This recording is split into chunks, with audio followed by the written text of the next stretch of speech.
সবুজপুর নামে একটি সুন্দর গ্রামে থাকত সোহান নামে একটি ছেলে। কিন্তু সোহানের একটি খারাপ অভ্যাস ছিল, সে খুব লোভী ছিল। কেউ কিছু দিলেই সে একাই খেতে চাইতো। আমি এটা খাবো, আমাদেরও দাও।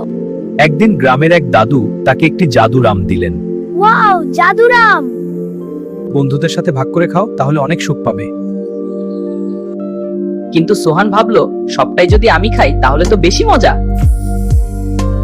আমটা একাই খাওয়ার পর হঠাৎ তার পেট খুব ব্যথা শুরু হলো।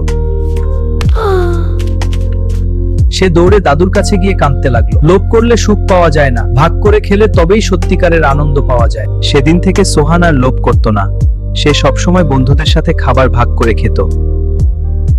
শিক্ষা: লোভ করলে সুখ পাওয়া যায় না, ভাগ করে নিলে আনন্দ বাড়ে। Hey everyone, like this video, comment below and subscribe. Thanks for watching.